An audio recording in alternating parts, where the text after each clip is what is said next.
North east का border Bharat के लिए महत्वपूर्ण हो गया है। पहले भारत के राष्ट्रीय सुरक्षा सलाहकार अजीत डोभाल वहां पहुंचे, अब गृह मंत्री अमित शाह भी नॉर्थ ईस्ट में हैं।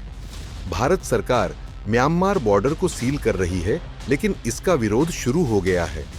मिजोरम की सबसे बड़ी civil society Young Mizo Association ने गृह मंत्री से मांग की है कि बॉर्डर पर फेंसिंग ना लगे और फ्री मूवमेंट रिजिम जारी रखा जाए। लेकिन सवाल ये उठता है कि आखिर भारत इस फैसले पर अडिग क्यों है? क्या म्यांमार में कुछ बड़ा होने वाला है? क्या भारत की सुरक्षा को खतरा है और क्या इसका असर चीन और बांग्लादेश पर भी पड़ेगा? आइए समझते हैं पूरी कहानी विस्तार से। दरअसल भारत ने हाल ही में म्यांमार बॉर्डर को पूरी तरह से सील करने का फैसला लिया है। इसके साथ ही फ्री मूवमेंट रिजिम को भी खत्म कर दिया गया है। एफएमआर के तहत भारत और म्यांमार के लोग 10 किलोमीटर तक बिना वीजा के आ जा सकते थे, लेकिन अब यह सुविधा खत्म हो गई है। इसके पीछे 3 बड़े कारण बताए जा रहे हैं। म्यांमार में कई विद्रोही गुट सक्रिय हैं, जैसे कि अराकन आर्मी, चीन समर्थित रिब्स और काचिन इंडिपेंडेंस आर्मी। इनका प्रभाव भारत के बॉर्डर तक पहुंच रहा है। हाल ही में अराकन आर्मी ने रखाइन स्टेट पर कब्जा कर लिया है।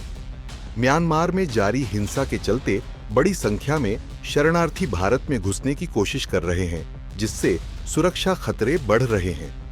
म्यांमार के बॉर्डर से अवैध हथियार और ड्रग्स की तस्करी होती है। भारत इसे रोकने के लिए सख्त कदम उठा रहा है। सवाल ये है कि मिजोरम में बॉर्डर सील का विरोध क्यों हो रहा है? दरअसल मिजोरम की यंग मिजो एसोसिएशन और कई स्थानीय संगठन बॉर्डर फेंसिंग और एफएमआर खत्म करने के फैसले का विरोध कर रहे हैं। उनका कहना है कि म्यांमार और भारत में मिजो समुदाय के लोग रहते हैं, जो एक दूसरे से मिलने नहीं जा पाएंगे। इससे उनकी संस्कृति और पारिवारिक रिश्तों पर असर पड़ेगा। कई लोगों की आजीविका बॉर्डर ट्रांसपोर्ट और ट्रेड पर निर्भर है, जो खत्म हो जाएगी।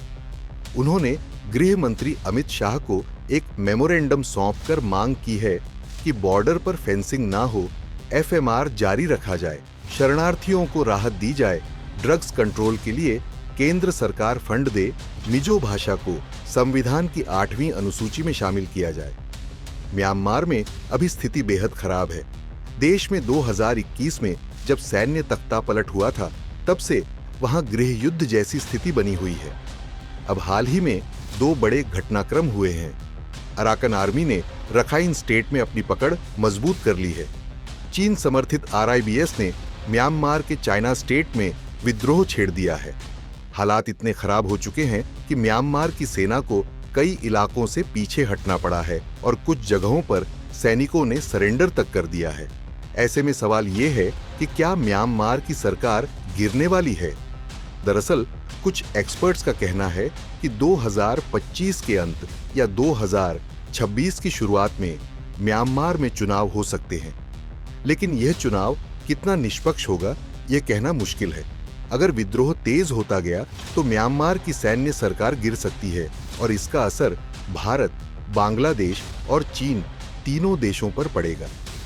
भारत पर क्या असर पड़ेगा? दरअसल भारत के मिजोरम और मणिपुर राज्यों में शरणार्थी संकट बढ़ सकता है। विद्रोही गुटों की सक्रियता भारत के लिए सुरक्षा चुनौती बन सकती है। भारत म्यांमार में सिवे पोर्ट और कलादान मल्टी मॉडल प्रोजेक्ट पर काम कर रहा है, जो म्यांमार की अस्थिरता के कारण प्रभावित हो सकता है। बांग्लादेश पहले से ही म्यांमार में हो रही उथल-पुथल से प्रभावित है। म्यांमार बांग्लादेश बॉर्डर, जो कि 271 किलोमीटर की है, वो अस्थिर हो चुकी है। भारत की रणनीति है कि बॉर्डर पर सेना की भारी तैनाती, सीसीटीवी और सर्विलांस ड्रोन की तैनाती, राजनयिक स्तर पर म्यांमार सरकार से बातचीत, विद्रोही गुटों से निपटने के लिए रणनीति तैयार करना है। खैर, भारत और म्यांमार के बीच चल रही यह हलचल आने वाले समय में बड़ी रणनीतिक चुनौती बन सकती है। भारत का ध्यान इस समय अपने नॉर्थ ईस्ट को सुरक्षित करने पर है, लेकिन स्थानीय संगठनों के विरोध के कारण यह मामला और भी पेचीदा हो गया है। अब देखना यह होगा कि क्या भारत अपने फैसले पर कायम रहेगा। क्या म्यांमार में सैन्य सरकार गिरेगी और इसका असर भारत पर क्या पड़ेगा? आपका क्या कहना है, भारत ने सही फैसला लिया है या नहीं? कमेंट करके जरूर बताएं।